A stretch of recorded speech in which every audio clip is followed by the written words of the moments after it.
Hello, everyone. This is me, Taran, and today we will be talking about like a topic is navigating stakeholders and client relationships in UI UX design. Let me share my screen with you guys. Um, okay, you guys can see my screen, right? Awesome. So welcome everyone once again, and thank you for joining. I'm Taran, based out of LA, California, and we'll be talking about this amazing topic, which I have around like 7+ years of experience now, navigating through stakeholders and client relationships, especially in the UI UX design. Um, so I have this agenda for today where we will be, before getting into the presentation, I have divided the whole presentation into like 3 chapters. The first one will going like a quick overview of what I've been up to so far. And following that, we'll get straight into chapter 2, where we will discussing about like how you should like kick off your projects with your clients or stakeholders, and I have prepared like a Figjam template for you guys where you can just duplicate it and use it in your day-to-day tasks or projects or any of the clients or stakeholders, whether you are a freelancer or even like working within a team member as well. So that template could be super helpful for you guys. So definitely, use that and in your next project. And the last chapter is we want to talk about like how to show off your projects or deal with feedback when you are presenting your work to the clients, how you are getting the feedback, how you should deal with that. And there is like a surprise gift that you should definitely give to your clients and stakeholders. Okay.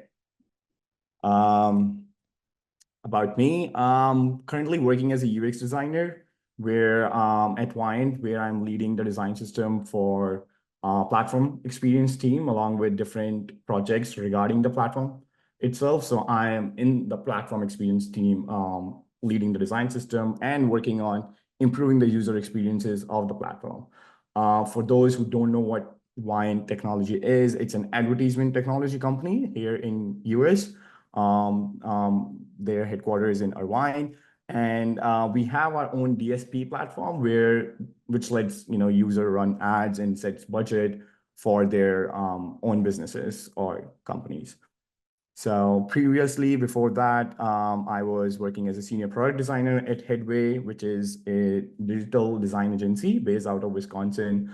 There I led a design system or for the Headway, which was Shipwright. So I was fortunate enough to collaborate directly with like Steam stakeholders and clients, especially like from Ford Motors, where I led the design system, which kind of they showcased in the Config 2023. So they shared their design system that I worked on, which was super impressive. And I also kind of worked with different fields of Kimberly-Clark, different companies of Kimberly-Clark, which is Kleenex, Huggies, and more. Apart from that, I've been doing a lot of freelancing project, contract-based project since 2015. I have worked with different clients from different parts of the world, worked on different products across different industries overall altogether. So I have like vast kind of knowledge, through the whole 8 years of experience, like worked on different domains altogether. Apart from work, I love to give back to the community. So we're gonna talk about like I do a lot of workshops and mentorships as well. So early last year itself, I joined ADP list. I wasn't aware of iTrade UX, I'll be honest. If I were, I would have joined iTrade UX rather than joining the ADP list for sure. But since then, I have mentored 25+ people around the world. And I've been doing that. I really enjoy being, giving back to the community and helping people out.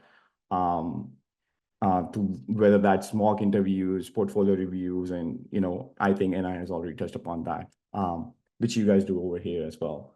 So apart from that, I was also fortunate enough to be a part of like Shipwright design system course that we were launching. We launched actually last year. So I was a course instructor at Headway when we launched the Shipwright design system. You guys can check that out at shipwright.design. So that's a design system course. It's a very basic course and advanced tutorials as well, like how to create your own design system from scratch if you guys are interested in that. And at last, there was other opportunities when you are working at the Headway was like we had this kind of a culture where every Friday we have learned something, like 5 hours of Friday you get to yourself where you learn yourself any skill, any certain feature or anything like that. And then you can share that with the other designers on the team. And I did some, live streams and tutorials or, learning videos or videos teaching various topics. So you guys can check that out too. You might find it on the Headways YouTube channel if you look for in the YouTube. Okay, enough of me. Let's jump right into what exactly we are here for. I'm really going to talk about like kickoff, and kickoff is really important when it comes to like stakeholders or clients. So, right, for example, you had a call with your clients and stakeholders, they are on board, or if you are, say, working on a company, say a digital design agency where you are handling or working with a lot of clients, next week you have your first call with that particular client. So you will be either working on a, say, web platform or a mobile application or anything like that. So it is the most essential phase. You want to set your first impression, right? And when it comes to first impression, it really matters. Like we want to make sure that we make really good first impression. Talking about the first impression, I really like this quote by Will Rogers, you never get a second chance to make a first impression. So how you make that good first impression. So we're going to talk about that. And before, we jump into how we make that first good impression. This is the, let's jump into the Figjam template that I've created. And I can walk you through what I do on my very first call with any stakeholder, client, even like a new team member or the team member that I'm working with, but on a new project or something like that. So let's jump right into the Figjam template, and I can walk you guys through why that kickoff is really important. Kim will, I guess, share the link with you guys. And hopefully you guys have logged into the Figma to get into that particular template to duplicate that. But in general, should I continue or should I just wait for them to duplicate it? What do you guys want? You guys need 2 minutes to access the file, or I should go ahead?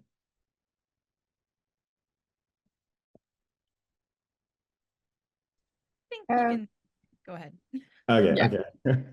Awesome. So this is the kickoff template I would call for any project you are working with, whether you are a freelancer or any type of designer, or even not a designer, you are just, say, a manager or any random person, but you want to jump on a project with a stakeholder or a client. You know how you should do that. So how you want to make yourself out there making a good first impression. So I've created like a bunch of questionnaires that you can actually brainstorm with your clients or stakeholders that will show you that you really care about them, about the project. You really want to, work with them. And how it's going to showcase is the type of questions that we have. You want to make sure you have that kind of a friendly vibe going on. They are on board with whatever you are saying, whatever you are asking them. You showcase that particular interest in their project that you're going to work on with them, that you really do care and want to make this project or a product success. So I have divided this into like 4 or 5 major categories. It should be like a 1 hour kickoff call with the project, with the client. So the first 5 minutes will take, like, we're going to talk about the logistics, what exactly is the name or role of that particular person. Because like in the previous past, I have worked with, say, for example, Ford Motors.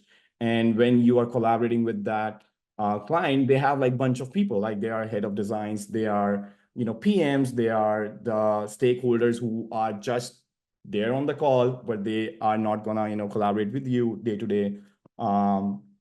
So there will be like a bunch of people. You want to know them all because that is the team that you are hiring or you're going to work with in for say next a month, 2 month, how long your project is. So you want to know, okay, what exactly you do, what exactly is your role. You will get to know, okay, these are the engineers that I need to work on for the next couple of months on this particular project, or this is the designer or a senior designer I would be collaborating with. So you want to know everyone by their name. If to make it like a more fun kind of an activity, is there pet name or like a nickname that they have that we can call them. So you get that friendly juice flowing with them, even in the beginning, because what makes that particular like a success, like a product, is when you have like a friendly kind of a vibe going on, so that you can talk about anything to them. They can share each and everything, whether that's regarding the finances, how business is going, who are their competitors, what exactly they want to achieve. And that has been working for me from last 8 years. So I'm saying by experience. And I think you guys should definitely check that out or try it out for your next project. When should we plan to sync, right? Like, because there has been sometimes someone is on the CST, I'm on the PST, or someone on the Eastern time zone. So when should we plan to sync? What is the time that everyone can jump on a call for our daily stand-ups, or say, you want to schedule a feedback calls or something like that. So when should we plan to sync? So everyone write their timings, because everyone, when you're collaborating with a client, they have their own agenda or schedule for the day as well. It's really hard to get on one single time that works for everyone. So we need to make sure we have a couple of time zones, couple of timings and slots out there, so that we can come and analyze it later and schedule the calls later. And let's review our toolbox. This is really important, and this comes the major part of our logistics. Is what are some of the tools that we're gonna use throughout the project when we are collaborating, or when we are communicating. Hey, Slack is fine, or you want Teams, or you want email. Some other stakeholders are super professionals. They want, everything sending out the emails. They are super proficient or efficient in the emails, sending replies to the emails. Whereas some are super friendly, like startups and all this kind of. They have this, they are super friendly with the Slack, and there is no learning curve in those kind of tools. So what are some of the tools that we can work it out together to communicate, to document everything, for user research purposes? If there isn't any tool, you should go forward with telling your suggestions. Hey, these are some of the tools that we in this particular company or personally I know about that has been working for me. If not, if you have like your own preference, would love to know that. And if that works for me, we can do that as well. So you want to set your toolbox for that particular project, for the collaboration, communication, and whatnot. Even like Loom, I used to use Loom because when you are not jumping on the call and you want a quick response, so you can just record a Loom video, share it out, and do an asynchronous collaboration with them. So that has been working for me as well. Okay, moving forward to the second round is knowing about the business strategy, right? Like now you want to showcase, you want to highlight, hey, what you have been doing so far. Like before, when they were signing the contract with the company and now you are working with them on this particular project, why you? There are a bunch of other designers on the team. Why you? They should hire you, or they have like a faith in you. So this is the kind of questions, and you guys can definitely change the questions and the type of question that is there in the template. Like make your own template. But I'm just giving you like for the reference what have been working for me, and this is like a shout out to like the Headway team, because we have come up with this particular template, and I'm just using it here to showcase you guys what I've been using so far. And how did this idea come about? Where exactly they started this idea? Whether even like for Kleenex, when I was working with Kleenex or Huggies, they have this old vision. So how did you come up with this idea that they want to implement or start this particular project? You want to know the whole backstory, so that you can give a new perspective to them that they might have never thought of, because you will be the fresh eyes to that ideation that they are coming up with, or a solution that they might have, but you can provide like some pros and cons of that solution because of that first kind of a perspective. What are your current business goals or objectives? What does your business model look like? What are your KPIs? What this will showcase, these kind of questions that you are really invested in this particular product or in their company, and you really do care. What exactly is the inside out story?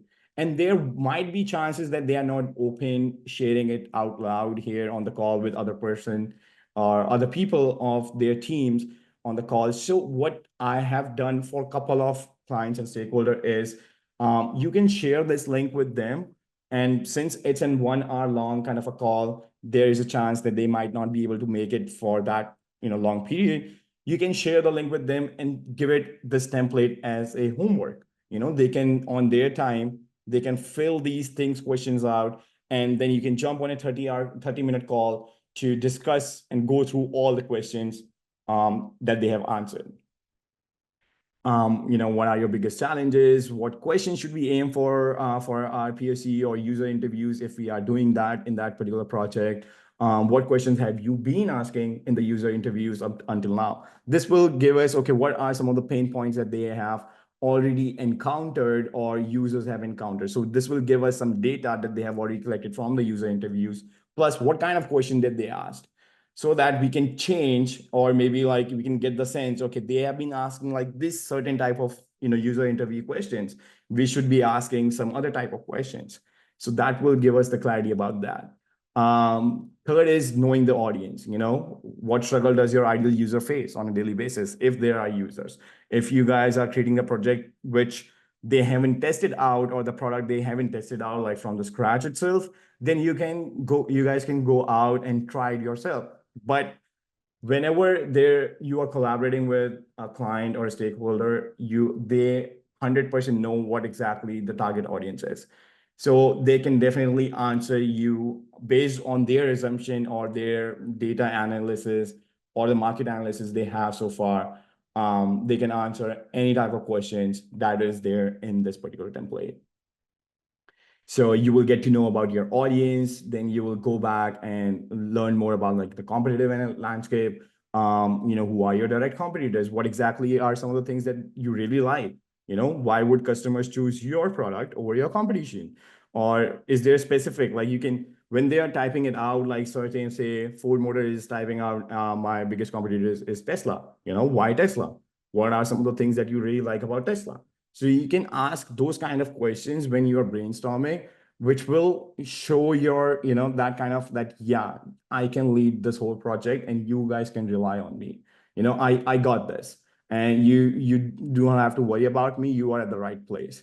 So that will give them the confidence that they have come to the right place. Whether you are the solo person or you are the team, this will give them that kind of a faith and confidence in you or in your team.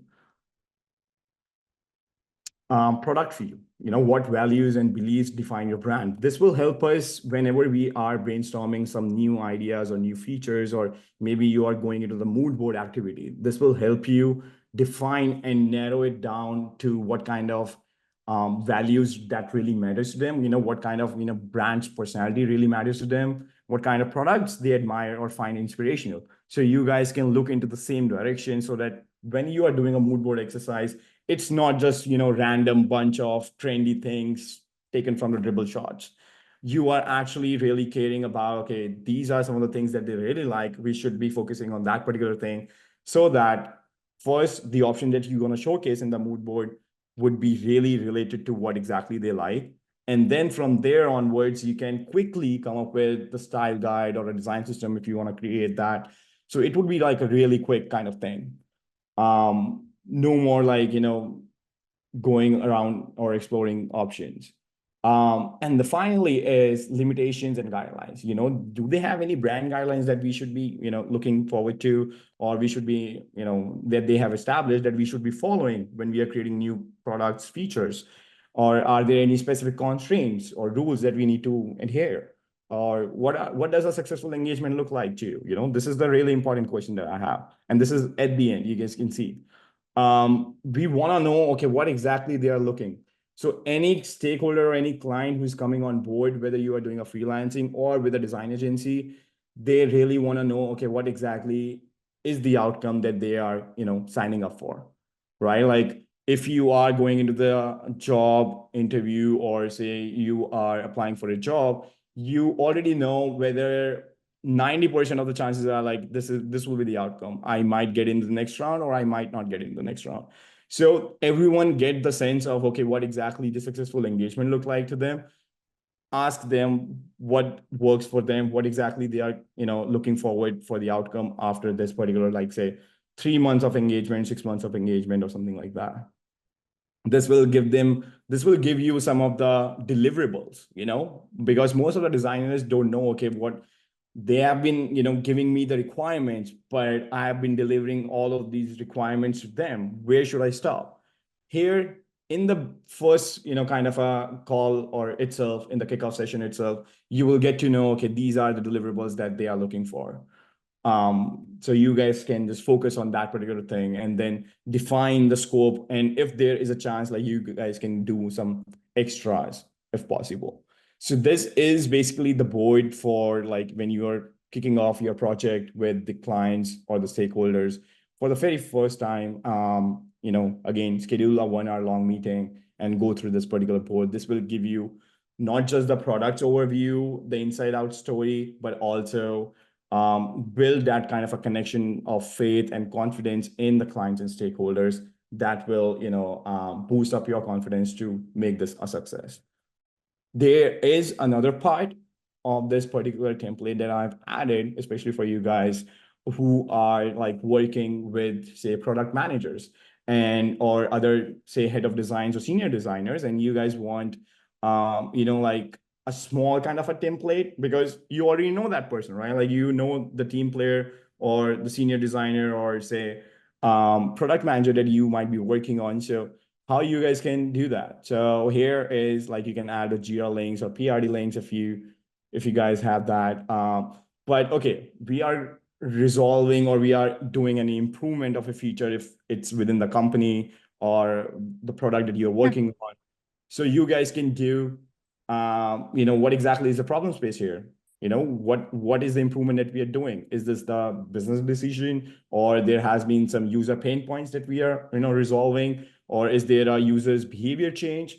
We got the customer feedback. Is that a tech challenge, like technical challenge? We are not able to implement what we decided for. So you guys can, decide, okay, this improvement or this new feature within the product. For example, this UI3, Figma's UI3. Was that kind of a business decision or a customer feedback or a behavior change? What exactly was that? So could be a business decision, right? That's why they started working on that. So that more and more kind of usability point of view could be, customer feedback. There's a lot of learning curve for the new designers. What stage will this have the most impact on? More acquisition, conversion, or retention, loyalty, reach. And you guys can add, again, change and add things as you like, what works for you within your domain. But this is just a generic which has been working for me so far.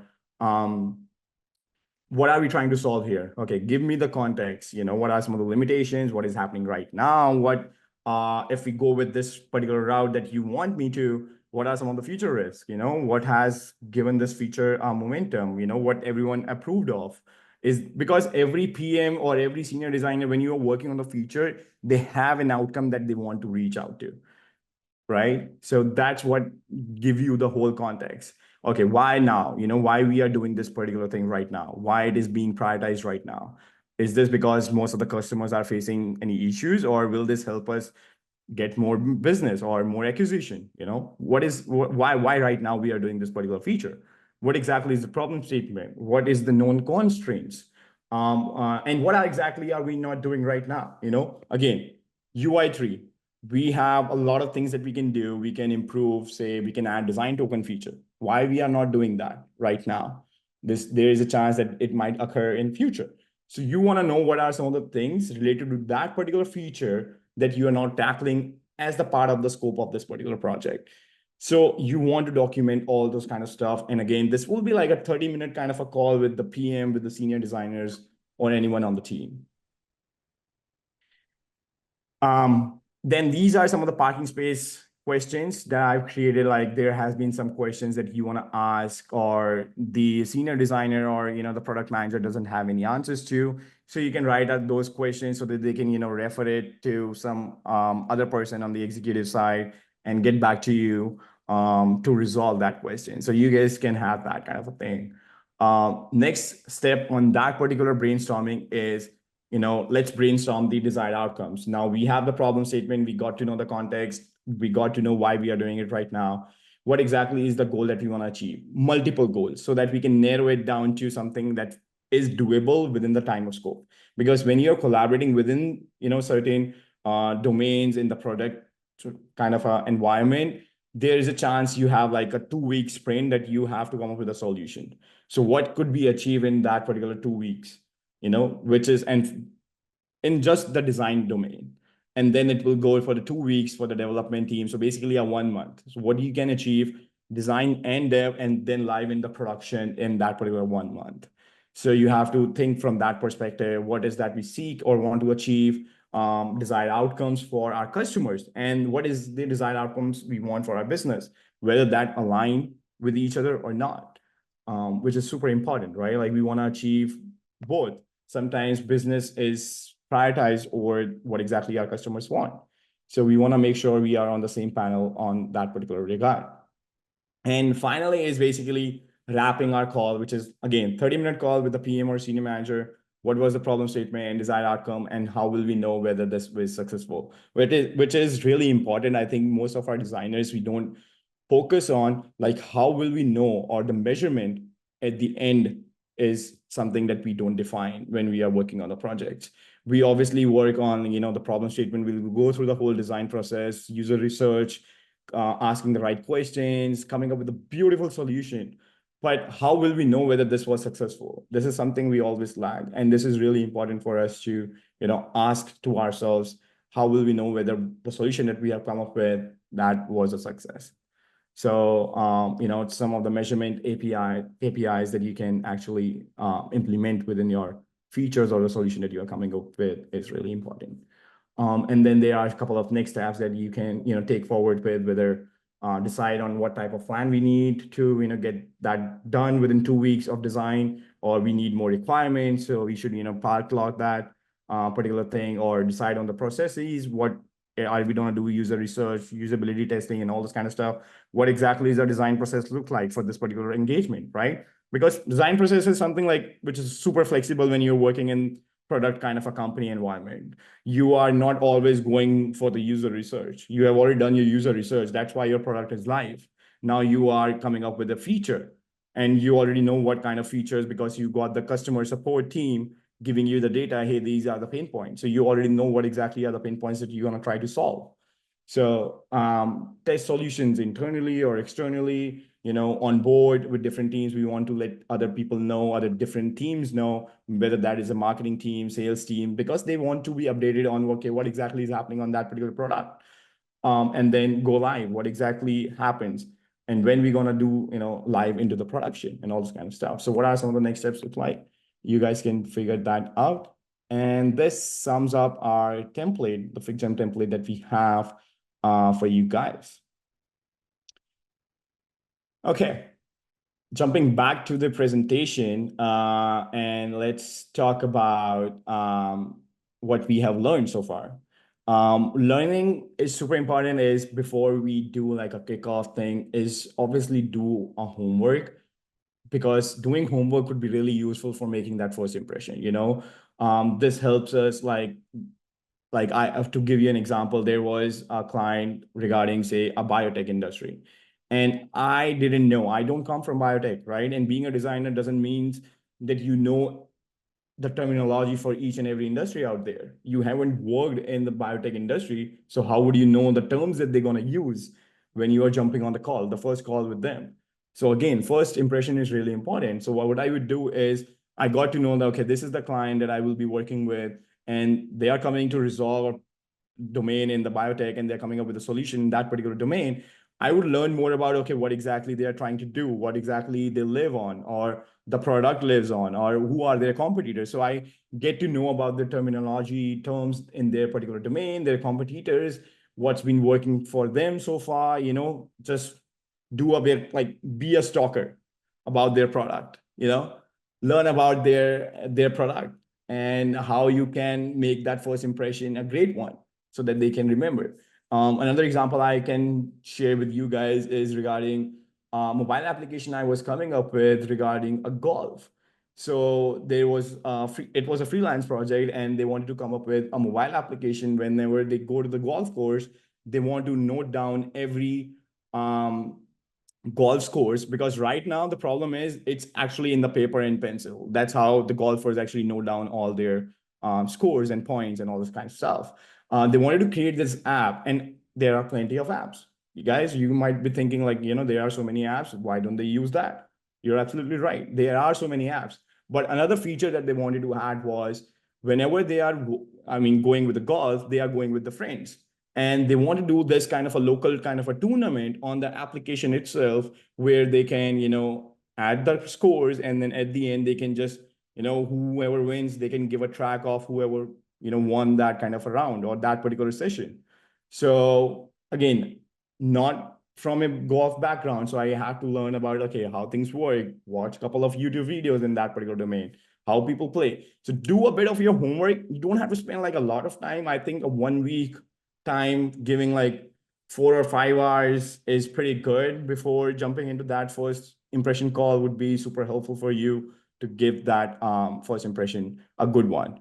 Second point I want to say about is be on the same page with them. What tools work for them to collaborate, what time works for them to collaborate, what exactly is their vision, mission for the company, so that you align with those kind of things. And whatever the solution you are coming up with or suggesting your stakeholders or clients, they can, relate it to that. Our company's mission or vision is this, and this totally aligns with that. And this also aligns with what users want.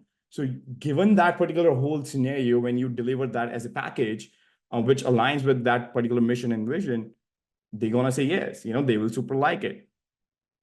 Also learn about their team, which we kind of miss, are like engineers, handing off your design to the engineers. So what kind of tech stack they are using, whether that would be doable, or whether their team would be capable of implementing your designs properly or not, whether you create beautiful designs, but whether that is doable within the scope of their technical stack is, we don't know. So we want to know about that. So be on the same page, what kind of technical stack they use, what technical stack engineers use, whether they will be able to implement that or not. And thirdly, like, set plan. Being a designer is a project management intrinsic role. It's not just designing. You have to do a lot of things, especially when you are working with clients and stakeholders. You have to document each and every session, each and every meeting. It's basically like you are the product. And that's why we call it as product designers, right? Like, product manager and designer combined as product designers. You have to take care of the daily stand-up, schedule meetings and whatnot. So, and daily stand-ups, I want to talk about this. Daily stand-ups is one thing. Like, these are the distinct and have different audiences. So never share your work on the daily stand-ups. Obviously, always schedule another meeting, or which is design feedback meeting, like schedule, and only send it to the ones which really matters or their input really matters. Not everyone on the DSU has this kind of an ability to provide you the feedback, or it's a 15 to 20 minutes kind of a call. It's gonna extend whenever you are sharing your work, which as a designer we don't want. Okay, going back to our presentation, chapter 3, journey to handoff. I want to talk about, like, these are a couple of phases that we have. Again, like, I cannot go through the whole design process journey, but when it comes to, say, presenting work or this journey to handoff, I'm gonna like short it towards, I'm gonna talk about like 3 phases in the whole, starting working with the clients from the kickoff to the handoff. So things really matters is, like, first thing is presenting your work. If you're presenting your work to the engineers, you're talking about the simplest way possible. So, like, obviously know your audience. Who exactly is your audience? Whenever you are presenting your work, if those are the engineers, we have to talk about how you can go from point A to point B, how that would be doable, whether that kind of animation is doable or not.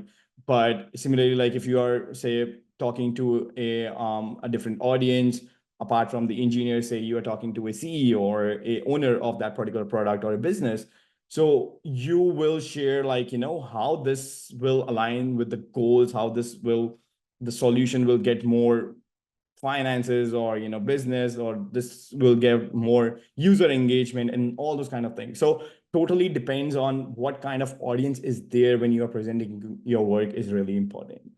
um so for example, like if I have to, and it's super helpful to, kind of, and also like whenever you're presenting your work, you can emphasize on what exactly when you're presenting your work. For example, like if you're creating a tutorial for junior designers on how to use Figma, you will start from the beginning, cover all the basic, what tool is this, what does it do, and all this kind of stuff. But when you are creating a tutorial for engineers, you might talk about like a dev mode in Figma, right? So it totally depends on your audience, and your audience varies. Secondly, obviously, like finally, like whenever you're presenting your work, that should be your polished work or final work. Never go with like any typos or anything like that. Or your prototype should be like properly stitched together, working, the links always working to each other. The flow is super clear, and there's a chance, and obviously like share that prototype links with the stakeholders and clients so that whenever they have the time, they can click by themselves through it and have that kind of a sense, because they are not the designers mostly. Whenever you're working with clients or stakeholders, not every client or stakeholder is a designer. Not everyone can understand your terminology, right? Whenever you are using your design lingo, they might not able to understand what exactly you mean by mood board. What is mood board, right? So you want to take them like a little slow and explain like clearly why exactly you come up with this. That comes to the third point. Why? Talk about the why. You're presenting a solution to a problem, so there's always a why when you are presenting your work. You collected your research, and that's why I'm making that decision. So you're obviously connecting your research with the solution that you have come up with. So obviously talk about, why this is helpful, why I have made that particular decision when I'm coming up with a solution. Because users wanted that, because users said this, or this is the data analysis, or competitors are doing this, valid point, but also users want that. So you have done your research, which lead to that particular solution. So you want to talk about like why you have come up with that particular solution. Um, sorry. Always schedule your design feedback calls with stakeholders, and manage your feedback. Whether that is, again, not in the DSU, schedule a couple of calls for 1 hour or thrice a week to go through the design properly. And again, don't assume they know all the design lingo, that you might be going through this, clicking that particular prototype button and all this kind of stuff, and they're like, what exactly you're doing, right? They might not able to go with the flow like you have been, because you are used to. So obviously like go, like you explain the design that you are sharing as you are sharing to a 5-year-old kid. Like, this is the button, this is how it, if you click that, this is gonna happen. They will learn with you. And whenever, especially like in the beginning, right? Like once they get used to, okay, what exactly was that, what you were calling in your design feedbacks, or whenever you're sharing your designs, what you were calling that particular thing, they will get to know, okay, this is buttons, this is keywords, or you want to call this as tags, chips, whatever you guys want to use that. So they will get used to that. But initially take it slow, explain it properly, and never, I would say like, um, take feedback as the opportunity to grow, right? Like, um, document feedback, not just for yourself, but also for the client, because there has been some chances in the past experiences with me that, we had made a decision. You are with me on the call. We decided, okay, Taran, let's do this particular thing. Let's go with this one. And I'm sharing, hey, we don't have the timeline or a scope for that to do it. And they're like prioritizing some of the things.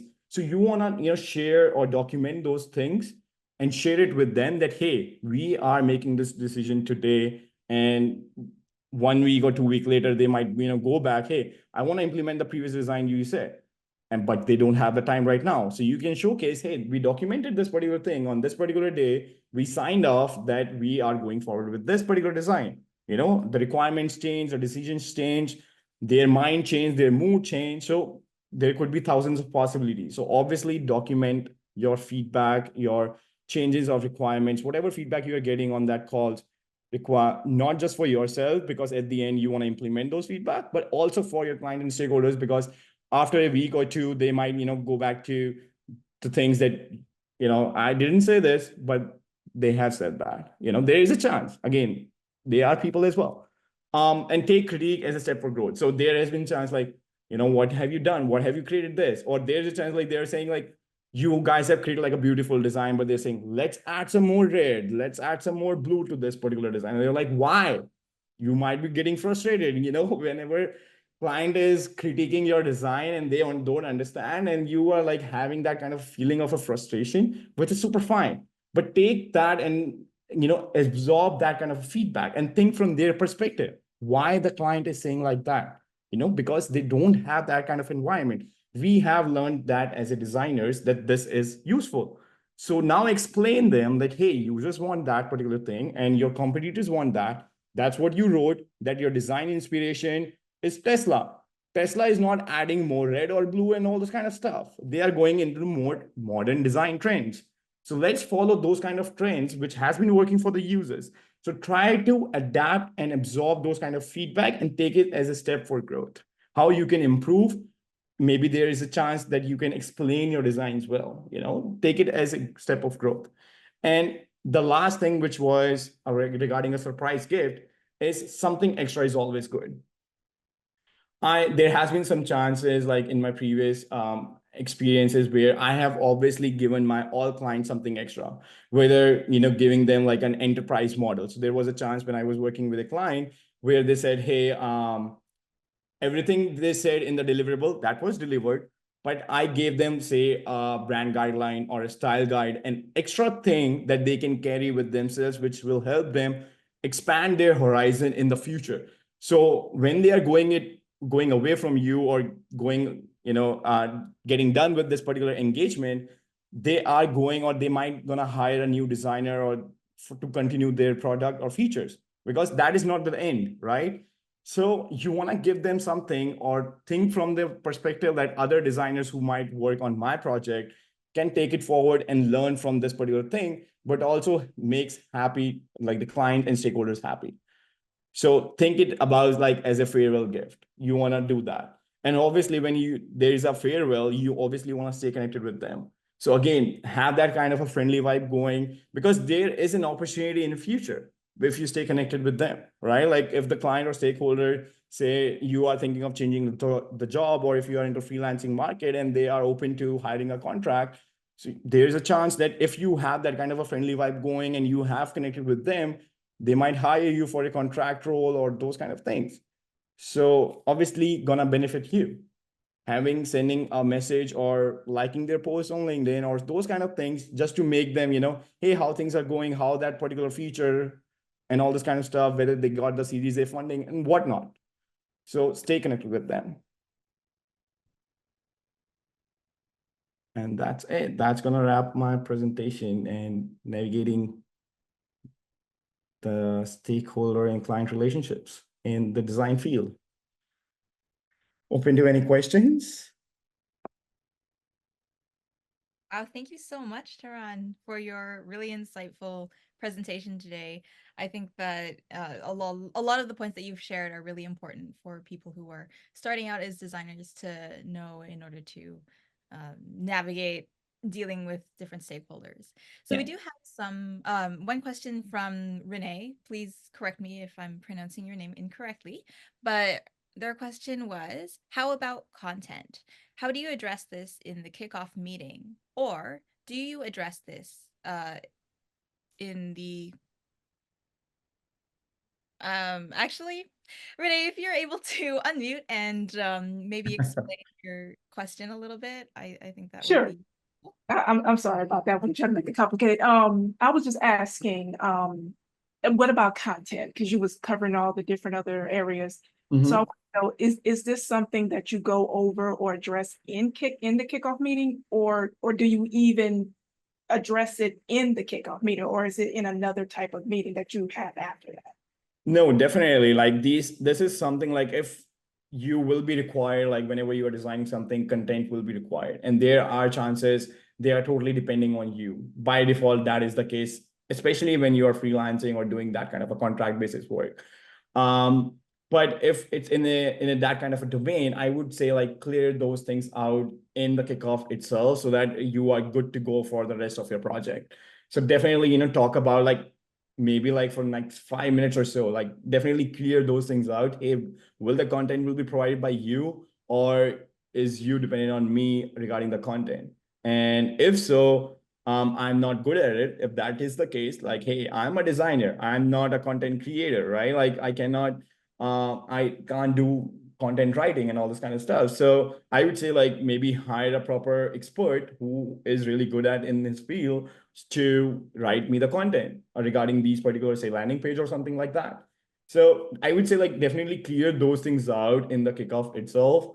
Or maybe like after kickoff, if you want to have like a first iteration of the design where you are doing like a mood board exercise with them or brainstorming a couple of ideas or solutions, that would be the right time at the early stage itself of starting the project. Okay, awesome. Thank you. Yeah, great question. Thank you for your question, Renee. I actually have a question for you, Taran. Mhm.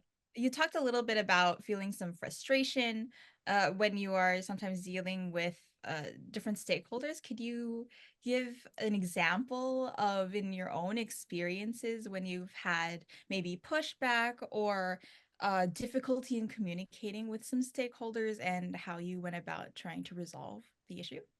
No, yeah, definitely. I would, to give you an example, I have like a couple of or 10 of examples to talk about that frustration thing. I think frustration is really normal feeling that any designer can come at any point, especially when you are working on a contract basis or a freelance projects, because there isn't any other senior designer or a head of design to back you up, or because there you are the only driver in that particular seat case, right? Like, to give you an example, the golf kind of an application that I was working on, I was referencing other mobile applications that were there on the App Store and Play Store to reference how they have created, because I don't know. So first of all, like when I said, hey, let's do a user research or user kind of things, and he or she was like, I am the user. Like, I really want to use this app and I'm creating this application for myself to, record the scores of the golf when I'm going out with my friends. And like, totally makes sense. He has a valid point. But you are not the only one who will be using this application, right? Like, you are thinking from the business mindset. You want to publish this app on the App Store. So basically, other people will be using this application. So let's do a user research or user interviews. That was one point of the frustration, which we got cleared out, and we didn't do any user research or user interviews at the end, because at the end, like, they are the boss and you have to listen to them when you are working on a contract or freelance, that kind of a project scenario. And plus they have the budget, like not everyone has their budget. So he was just not coming up with the company or something like that. He was just doing like as a side project, which he wants to do to create an application to use it. So he was like being really, in being original in that particular regard. Like he was being very honest in that regard. He doesn't have any budget. It was just a couple of friends they are the developers. They want to hire a designer, and they were the ones who will be developing as well. Like all my designs will be handing off to them. So they are the engineers, they are the users and everything like that. And when I said like there are a couple of, when it comes to that particular thing, you want to like play around with some, cool animations, because it's an entertainment app that you are creating. And when you are looking at like some dribble shots or some other applications which are live on the App Store, you're saying like, yeah, I can do that particular design. Let me design that particular thing, or I can design it better. Like, so maybe like a swing shot or that kind of a golf ball animation that you want to, showcase it to them. And they're like, hey, we can't do that. That is another frustration point. So there has been like ton of frustrations point, especially when you are actually working on a freelance or a contract basis. Absolutely. That makes a ton of sense. And the part when you're talking about you can only do so much, and you can Right. get recommendations, but ultimately it's up to them to make the decision. So Right. yeah, but thank you for your answer. No, yeah, definitely. We do have another question from Renee. Mhm.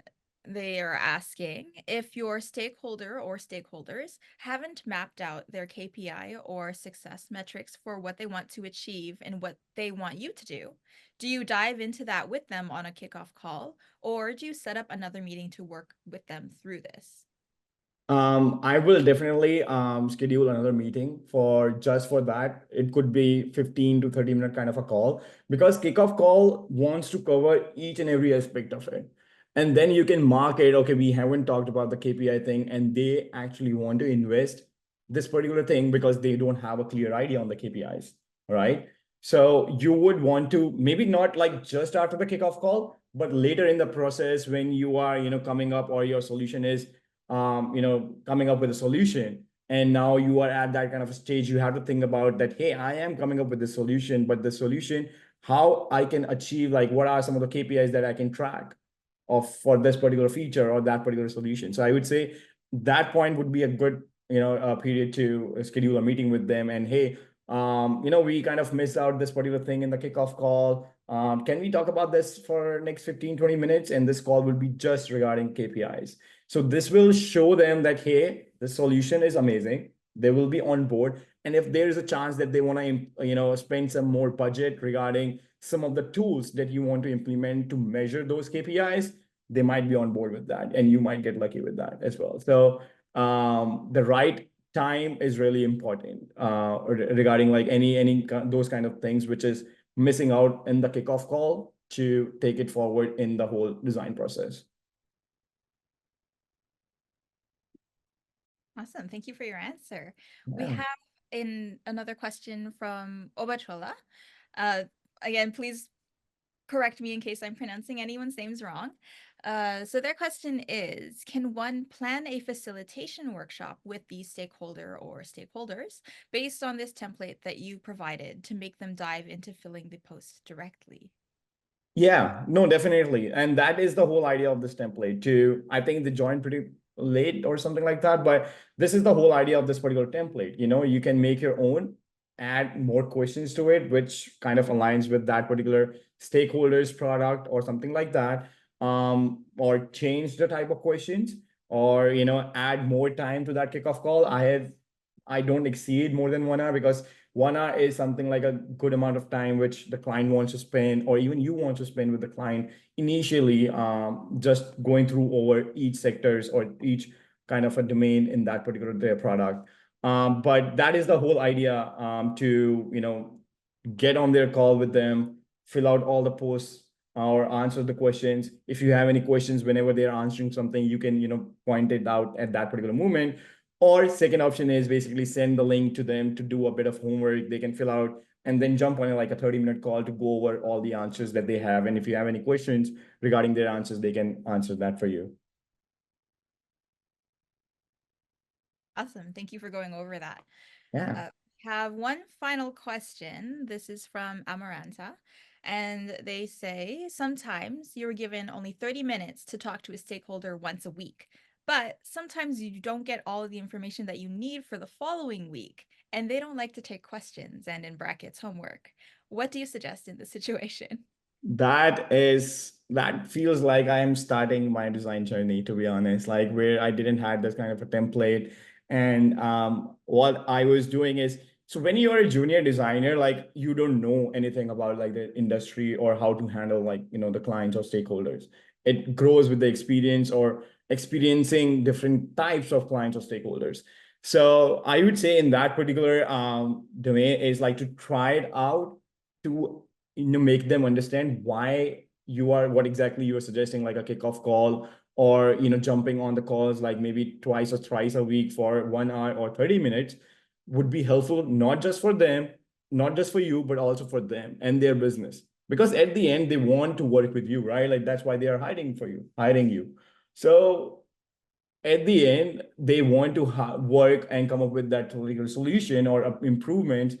So that can definitely, they will make some time to jump on a call and ask for, hey, what's the update on that particular thing? But worst case scenario, that's not even working for you. Explaining, why that is important and all this kind of stuff. they kind of ignored everything. I would say use some of the tools which I've been using in the past for asynchronous collaboration regarding, what I would do is I will, record a Loom video going through the questions, and then they can answer and watch that particular video in their own time, answer it for you by recording the video, or maybe, commenting in that particular video that you have sent over.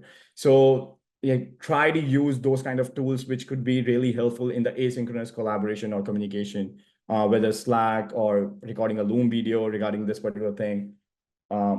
Those would be the best answers to try it out. Awesome. Thank you so much for all of your answers today, Taran. I'm going to hand it back over to Anna, and thank you so much for your presentation and your time. It was really great and insightful. Yeah.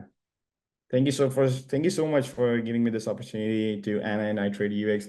I'm super happy to, help anyone in their journey. Feel free to, connect me over LinkedIn, or even like if you feel like I would be super happy to be a mentor at iTrade UX, and if that is possible. But I would love to give back to the community to help you guys, whether that is for the mock interviews, portfolio reviews, resume reviews. And I will share, I think in the beginning, I was talking to Anna and Kim about like there's a new opportunity for maybe like a freelance or a contract basis, or even for the students, there's an internship kind of a thing. Totally depends. And that could be converted into a full-time job based on your performance again. So I will share that job description, job link with Anna and Kim, and they can share it with you guys in the iTrade UX channel. So feel free to apply to that kind of an application. That's not in my company, just to be safe. You guys can reference that you got it from me to, progress in your interview rounds, but that's a kind of a thing. Awesome. Thank you so much for giving me this opportunity again. And it was really lovely to be here as a speaker and help you guys in any way possible if I have.